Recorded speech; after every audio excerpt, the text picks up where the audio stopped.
Naomi's hands were already inside his chest when the dead man grabbed her wrist. Not a twitch, not reflex, a full, deliberate grip, tight enough to stop her movement completely. The surgical room didn't react immediately. Machines were still screaming flatline, assistants still moving on instinct, but Naomi felt it before anyone else understood it. Pressure, intent, awareness. Her breath caught mid-command, because people who are clinically dead don't choose when to move, and they definitely don't lean closer while their chest is still open. His voice came out low, almost amused. "You're late." Her heart slammed against her ribs. No one else heard it. Or maybe they refused to, because the monitor still screamed 0. No pulse, no activity, no life. Yet his fingers tightened around her wrist like he was grounding himself through her. Like she was the only thing keeping him here. "Focus!" Someone shouted behind her, but Naomi couldn't. Not anymore, because his eyes were open now. Clear. Locked on her, not confused, not fading. Waiting. Like this wasn't an emergency. Like this was a meeting. Her throat went dry. "You shouldn't be conscious," she whispered, barely audible, more to herself than him. And that's when he smiled. Not weak, not grateful. Recognizing. "I wasn't supposed to be brought here," he said quietly. "Not by just anyone." Her stomach dropped, because suddenly every single thing felt wrong. The timing, the blackout that happened the moment he arrived, the fact that no one could identify him, and the way he wasn't reacting like a man fighting death, but like someone verifying a result. Then he did something that made her blood turn cold. He released her wrist, slowly, and tapped twice against her glove, like a signal, like confirmation. And the monitor, the one that had been flatlining, spiked. Just once, sharp, controlled, intentional. Gasps erupted around the room. "Pulse detected," someone shouted. But Naomi didn't feel relief, because she knew what they didn't. That wasn't recovery, that was choice. And then, before anyone could react further, the entire surgical floor lost power. Not flickering, not gradual. Gone. Pitch black. The kind of darkness that feels alive. Someone dropped an instrument, another voice panicked, but Naomi didn't move because she could still feel him. Still aware, still there, still watching. Then, in the darkness right next to her ear, closer than physically possible, his voice returned. Calm, controlled, certain. "Congratulations, Naomi." A pause. Her pulse roared in her ears. "You just agreed to something you can't undo." The lights snapped back on. Everything rushed back to normal chaos. Doctors shouting, machines recalibrating. But the man on the table, still, silent, eyes closed again. Like nothing had happened, like he hadn't spoken, like he hadn't chosen her.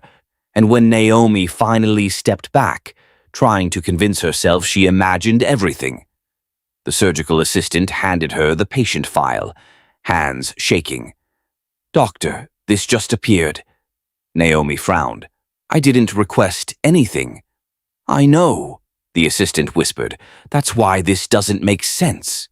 Naomi took it, looked down, and felt the ground disappear beneath her, because under patient identification, there was no name, no history, no record, just one line. Assigned to Naomi Rhee, duration, 30 days, condition, binding her hands, started trembling. Because she hadn't signed anything, she hadn't agreed to anything, she had only tried to save a life, and yet, when she looked back at the man on the table, for a split second, she could swear he smiled again. The file didn't shake in Naomi's hand. Her hand did, because nothing about this made sense, and yet everything felt intentional. The assistant was still staring at her, waiting for an explanation Naomi didn't have. Assigned to Naomi Rhee, Duration 30 days. Condition: binding. Not treatment, not observation. Binding. Naomi swallowed slowly, forcing herself to breathe, forcing logic back into her mind. System error, she muttered, more firmly this time. It has to be. But even as she said it, her eyes drifted back to the man on the table. Still, silent, too still, like he had never moved, like he had never spoken, like he hadn't just... No. Naomi clenched her jaw. She wasn't doing this again. She wasn't going to let fear distort reality like before. Because the last time she hesitated, someone died. She turned sharply. Stabilize him. I'll confirm his identity myself. Her voice was steady again, controlled, professional. But inside, her heart was racing in a way she couldn't calm because a question had already rooted itself deep in her mind. What if this wasn't a mistake? What if she had been chosen? And that's exactly where everything starts to unravel. But before we go deeper, if you're already feeling this tension, if something about this is pulling you in, welcome to my channel. If you're new here, you already know what to do. Hit that subscribe button right now because stories like this, they don't let go once they start. And I want to know something. Where are you watching from? Drop your location in the comments. Because tonight's story, it's going to take you somewhere you won't forget. Now listen carefully, because from this moment on, Naomi's life stops belonging to her.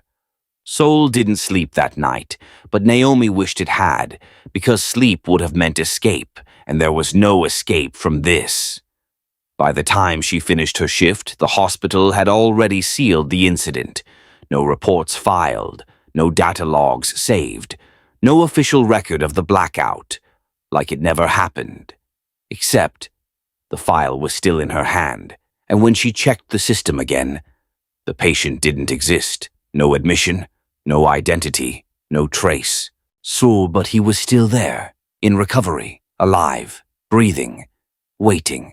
Naomi stood outside the observation room, staring through the glass. Her reflection stared back at her, eyes tired, posture rigid. But behind that reflection, he was watching her again, not openly, subtly, eyes half-lidded, like he knew she was looking, like he had always known. Naomi pushed the door open, slowly, carefully. The air inside felt heavier than it should, controlled, measured, like even oxygen followed rules here. You shouldn't be conscious, she said quietly, not accusing, testing. His lips curved faintly. You keep saying that, he replied, voice smooth despite everything he had supposedly endured. And yet, here I am. Naomi crossed her arms, grounding herself. You knew my name. A pause. He studied her like he was deciding something. Then, I knew you would be here. Her stomach tightened. That's not an answer. It's the only one that matters. Something about the way he said it. Not defensive, not evasive, final. Naomi took a step closer, despite herself. You're not in control here, she said, though the words felt weaker than she intended. And that's when his gaze sharpened. Not aggressive, not loud, just certain. You're still thinking like you have a choice, he said softly. Her breath caught. Because that sentence, it didn't sound like a threat. It sounded like a fact. And that's when the door opened behind her. Fast. Too fast. Naomi turned. 3 men entered. Not doctors, not staff. Their presence filled the room in a way that didn't belong in a hospital. Silent, efficient, unquestionable. The lead one stepped forward, his gaze flicking briefly to Naomi before settling on the man in the bed. And for the first time, Naomi saw something shift, not in the room, in the man on the bed. His posture didn't change. His expression barely moved, but the atmosphere around him, it deepened. like something invisible had just reasserted itself. "Sir," the man said, "respect, not concern, not relief. Respect." Naomi's pulse spiked.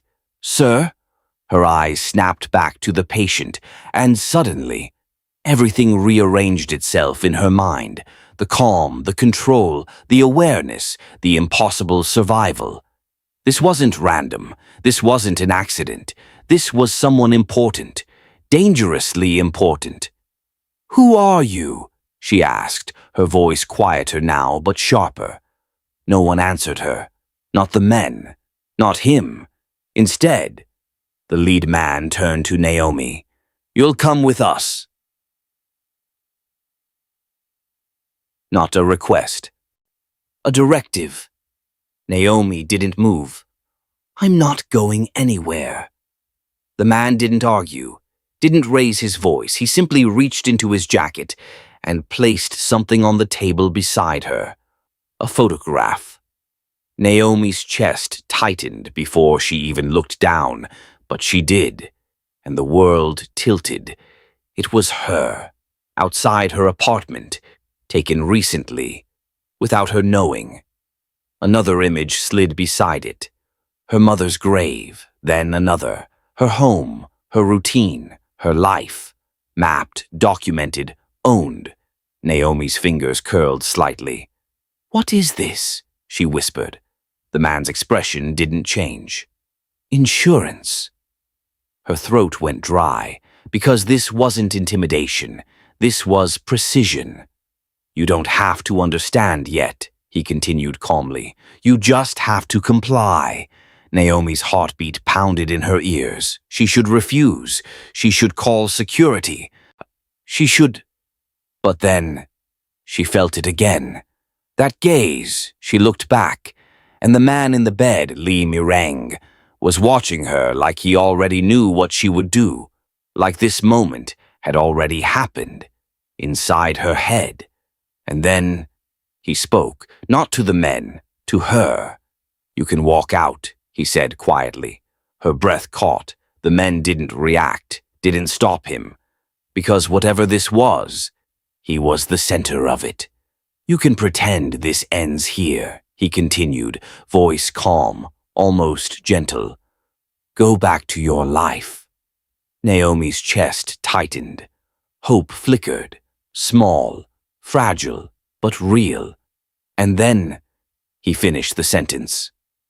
"Or you can find out why your name was already written before you ever touched me." The hope died instantly, replaced by something worse. Because that question, it wasn't going to leave her, not tonight, not ever, and she knew it. That unbearable, consuming need to understand. It was already pulling her forward. Before she even realized she had made a decision, her feet moved, one step, then another. The men didn't touch her. They didn't need to. Naomi stopped beside the bed, close enough to see him clearly, too close to ignore what she felt. Fear, curiosity, something else she refused to name. "You planned this," she said, her voice unsteady now. "Didn't you?" A pause. Then, that same faint smile. Not proud, not mocking. Certain. "I planned for a possibility," he said. Her heart skipped, and I was right. Naomi's chest tightened, because somehow that answer was worse. Not control, not manipulation, prediction. And that meant she hadn't been forced. She had been expected. And that's when the real fear began to settle in. Not around her, inside her. So, because suddenly, Naomi wasn't sure if she was walking into a trap or fulfilling something she had already stepped into the moment she chose to save him. And just as she opened her mouth to ask the one question she was now terrified of, the lights flickered again. Not a blackout. Something else. A system override. Every screen in the room lit up at once. And this time, there was no glitch, no distortion. Just one clear message, displayed everywhere. Binding protocol initiated. Naomi froze, because underneath it, the countdown had started. 29 hours, 23 minutes, 58 seconds, and dropping. If you think you know where this is going, you don't. Because what Naomi realizes next, it changes everything, and it makes walking away impossible.